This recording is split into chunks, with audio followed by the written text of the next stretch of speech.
مدد کرتے ہیں، کچھ لینا دینا ہو تو لے دے لیتے ہیں، لیکن کیفیت کیا؟ صدقہ کرتے ہوئے، نماز پڑھتے ہوئے، روزے رکھتے ہوئے، حج کرتے ہوئے ان کے دل تڑپتے ہیں، ان کے دل ڈرتے ہیں کہ ہم نے اللہ کی طرف لوٹ کر جانا ہے، پتہ نہیں جو محنت کر رہا ہوں اللہ نے قبول بھی کی ہے یا نہیں۔ 2 حج کرنے کے بعد پاکستان جا کر اپنے گھر کے باہر بورڈ نہیں لگوا دیتے، الحاج عبدالرزاق صاحب، یہ جی الحاج کیوں؟ جی ساڑھے بابا جی نے 2 باری حج کیتا ہے، تو ایک باری حاجی دوسری باری الحاج۔ یہ مسجد میں پنکھا لگواتے ہوئے اس کے پروں پہ لکھاتے نہیں ہیں ہدیہ فلاں اور فلاں کی طرف سے، تو اس مسجد نہ پیسے دیں، فلانی مسجد دیں، مولوی چوکھا اعلان کرتا ہے۔ یہ ساری نیکیاں کر کے، نمازیں پڑھ کے، روزے رکھ کے، صدقہ کر کے، اللہ پر ایمان لا کے، شرک سے بچ کے، پھر بھی ڈرتے ہیں کہ پتہ نہیں وہ خالق اور مالک میری نیکیوں کو قبول کرتا بھی ہے یا نہیں۔ یہ خوف اہل ایمان کے دل میں ہوا کرتا ہے، اور اللہ کا خوف ہدایت کے راستے کی عظیم منزل ہے۔ جس کو یہ نصیب ہو جائے اس کی زندگی گناہوں سے الگ ہو جاتی ہے، اور اگر کبھی کبھار گناہ کر بیٹھے اس کا دل تڑپتا رہتا ہے جب تک اللہ کے دربار میں آ کے معافی نہیں مانگ لیتا، پھر وہ گناہوں کا عادی نہیں ہوتا، وہ ڈش انٹینا خرید کے چھت پہ نہیں لگاتا، وہ ہر والیم گانے کا خرید کے گاڑی میں نہیں رکھتا۔ اگر کبھی گناہ کر بیٹھے 2 رکعت نماز پڑھ کے اللہ سے معافی مانگتا ہے، اور اللہ کی رحمتوں پہ قربان جاؤں، رسول اللہ صلی اللہ علیہ وسلم فرماتے ہیں جو بندہ گناہ ہو جانے پہ 2 رکعتیں پڑھ کے اللہ سے معافی مانگ لیتا ہے، اللہ اس کے سارے گناہوں کو معاف کر دیتا ہے۔ اس لیے ایمان بنائیے 2 چیزوں کے درمیان، اللہ کا ڈر اللہ کے عذاب کا، اللہ کی جہنم کا، اللہ سے امید اس کے جنت کی۔ گناہوں پر انسان پر خوف کیسے لاگو ہوتا ہے کہ بندے کو گناہوں کی قباحت کا علم ہے، وہ جانتا ہے یہ گناہ کرنے سے نتیجہ کیا نکلے گا۔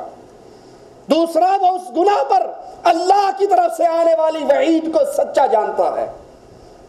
جب یہ چیز دل میں ہو کہ اس گناہ کا نتیجہ کیا نکلے گا، اس کی قباحت کتنی بری ہے، اور اس پر اللہ کے پکڑ کی جو آیات ہیں وہ کتنی سچی ہے، اور تیسرا یہ ڈر بھی ہو کہ اب گناہ کر رہا ہوں، پتہ نہیں توبہ کا موقع ملتا ہے یا نہیں۔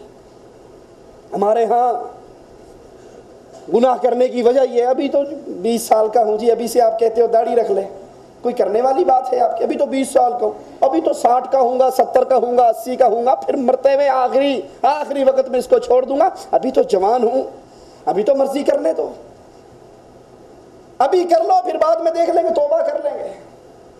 ہمیں یہ یقین نہیں کہ میں گناہوں کے دلدل میں گر رہا ہوں، ہو سکتا ہے مجھے توبہ کی توفیق ہی نہ ملے۔ اور کتنا بد نصیب ہے وہ انسان جو گناہ پہ گناہ کرتا ہے لیکن توبہ کی توفیق اسے نصیب نہیں ہوتی۔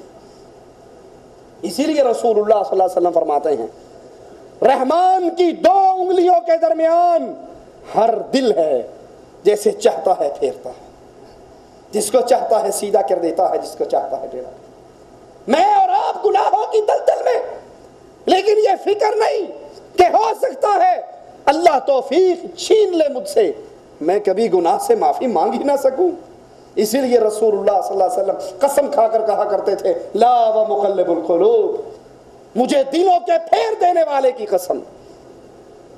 پہلی دفعہ گناہ کیا، دل میں ڈر ہے کہ اللہ نہ پکڑ لے، اللہ کا عذاب نہ آ جائے، پھر معافی مانگ لیتا ہے، لیکن آہستہ آہستہ آہستہ گناہوں کو اپنی عادت بنا لیتا ہے، پھر اس کے دل سے گناہ کی نفرت ختم ہو جاتی ہے، اس کے دل سے گناہ کی نفرت ختم ہو جاتی ہے۔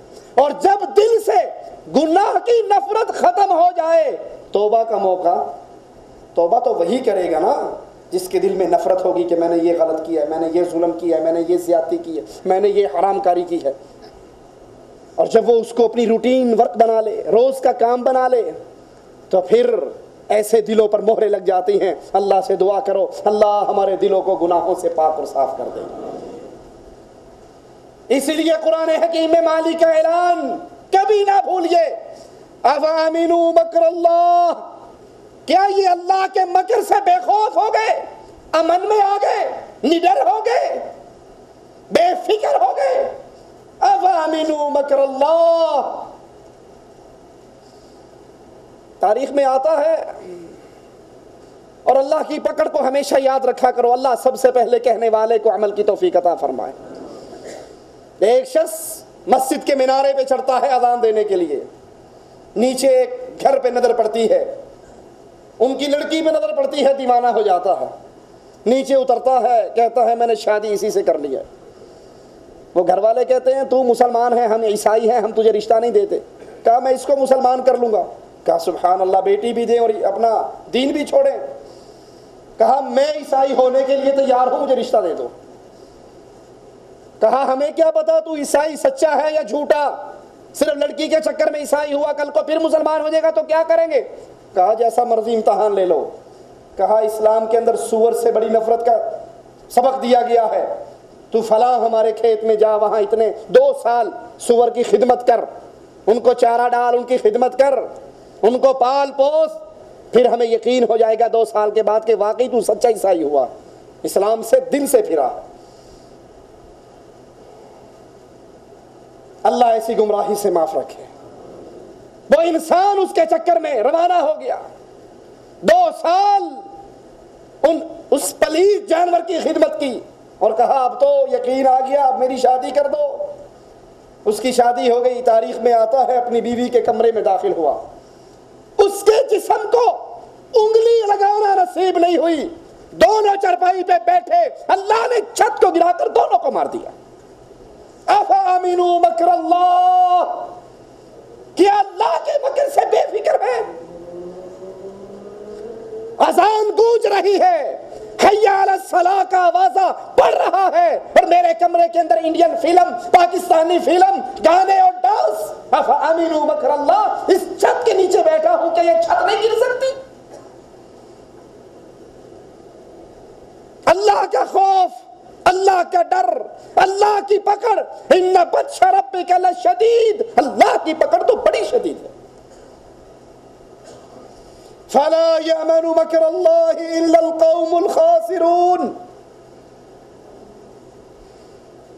اللہ کے پکڑ سے، اللہ کی گرفت سے وہی نڈر ہوا کرتے ہیں جن کی شامت آ جاتی ہے، جن کی بربادی کا وقت آ جاتا ہے۔ اسی لیے رسول اللہ صلی اللہ علیہ وسلم نے فرمایا لا یزنی زانی حین یزنی وہو مؤمن، زانی جب زنا کرتا ہے مومن نہیں رہتا، شرابی جب شراب پیتا ہے مومن نہیں رہتا، چور جب چوری کرتا ہے مومن نہیں رہتا، اس کا ایمان نکل کے اس کے سر پہ سایہ کر کے کھڑا ہو جاتا ہے، انتظار کرتا ہے کب یہ گناہ سے الگ ہو، میں دوبارہ اس کے اندر داخل۔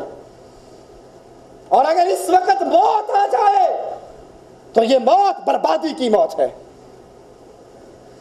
پاکستان میں زلزلہ آیا چند سالوں پہلے، مارگلا ٹاور اسلام آباد میں کئی منزلہ بلڈنگ، ہمارے گھر کے تھوڑی سے فاصلے پر وہ ٹاور گرا، بے بہا مرد اور عورتیں بالکل جسم سے ننگے، 1 انچ کپڑا ان کے وجود پہ نہیں، اور وہ باہر نکلے، ان کی لاشیں پڑی ہوئی، بے حیائی کے مناظر۔ افامنوا مکر اللہ، کیا اللہ کی پکڑ سے ہم بے ڈر ہیں، نڈر ہیں، بے خوف ہیں، بے فکر ہیں؟ وہ جب چاہے پکڑ لے۔ اللہ تو ہماری موت اس حال میں دینا کہ ہم نیکی کا کام کر کے تجھے راضی کر رہے ہوں، اللہ گناہ کی حالت میں ہماری موت نہ دینا، لیکن اللہ جب چاہے پکڑ لے۔ اس لیے اللہ کا خوف اپنے دل میں بٹھائیے، جہنم کا ڈر اپنے دل میں بٹھائیے، جنت کی لالچ اپنے دل میں بٹھائیے، اللہ کو یاد کیجئے، اللہ سے جنت کا سوال کیجئے، اللہ سے ڈریے، اس کے عذاب سے پناہ مانگیے۔ مالک اپنی کتاب میں بیان فرماتا ہے افامن اہل القری ان یاتیہم باسنا بیاتا وہم نائمون۔ سبحان اللہ، رب نے اپنے قرآن کے اندر ایک ایک بات کو کھول کھول کر بیان کیا، کاش ہمیں غور کرنے کی توفیق مل جائے۔ اوامن اہل القری ان یاتیہم باسنا ضحی وہم یلعبون، کیا بستی والے بے فکر ہو گئے، بے خوف ہو گئے کہ ان پر ہمارا عذاب رات کے کسی لمحے میں آن پڑے جس وقت وہ سو رہے ہوں؟ کیا بستی والے بے خوف ہو گئے کہ ہمارا عذاب دن چڑھے ان کے اوپر آ پڑے جب یہ کھیل رہے ہوں؟ آپ رات کو سو چکے ہو بستر پہ، کیا پتہ زندگی کی آخری رات ہو۔ مظفر آباد میں جو زلزلے کا عذاب آیا، کیا ان سونے والوں کو یقین تھا کہ آج مر جائیں گے؟ کیا ان کاروبار کرنے والوں کو یہ پتا تھا آج دکان پہ جائیں گے تو ہماری لاشیں اٹھانے والا بھی کوئی نہیں ہوگا؟ افامنوا مکر اللہ۔ اور جب گناہ بڑھ جاتے ہیں، رسول اللہ صلی اللہ علیہ وسلم نے فرمایا جس وقت زنا عام ہو جائے، شراب عام ہو جائے، گانے والی طوائفہ عورتیں عام ہو جائے، پھر انتظار کرو زلزلے آئیں گے، سورخ اندھیریاں چلیں گی، زمین پھٹے گی، لوگوں کے چہرے مسخ ہو جائیں گے۔ اور کیا اللہ کے نبی کی یہ حدیث ہمارے ماحول میں پوری نہیں ہو گئی؟ وہ کون سا گھر ہے جس گھر میں ڈش انٹینا اور کیبل نہ ہو؟ وہ کون سی گاڑی ہے جس میں گانوں کی کیسٹیں نہ ہو؟ وہ کون سا کمرہ ہے کمپنی کا جس کے اندر VCR کی لعنت نہ ہو؟ اللہ کہتا ہے کیا تم بے خوف ہو؟ تم سو جاؤ اور سوتوں کو میں عذاب میں پکڑ لوں۔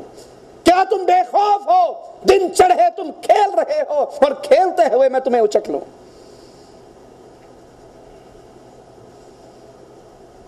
یہ اللہ کا خوف ہے۔ اسی طرح اللہ سے امید بھی رکھیے، اچھی امید رکھیے۔ قرآن حکیم بیان فرماتا ہے وَمَن يَقْنُتْ مِن رحمت ربه الا الضالون۔ اللہ کی رحمت سے بے امید گمراہ لوگ ہوا کرتے ہیں۔ جنہیں جنت کی امید نہ رہے وہ بے اللہ کی رحمت کو قید کر دیں، یہ اہل ایمان کا شیوا نہیں، گمراہ لوگوں کا شیوا ہے۔ اہل امید کی خوف اور امید کا منظر کیا ہوتا ہے؟ عمر ابن خطاب کہتے ہیں اگر آسمان سے آواز آئے کہ دنیا کے اندر صرف ایک انسان بچا ہے، باقی سب پکڑے گئے، مجھے اللہ سے امید ہے کہ میں وہی ہوں گا۔ اور اگر یہ آواز آئے کہ اللہ نے ساروں کو چھوڑ دیا اور ایک کو پکڑا ہے، میں ڈرتا ہوں کہیں میں وہ نہ ہوں۔ یہ ہے خوف اور امید۔ اپنے گناہوں پہ ڈریے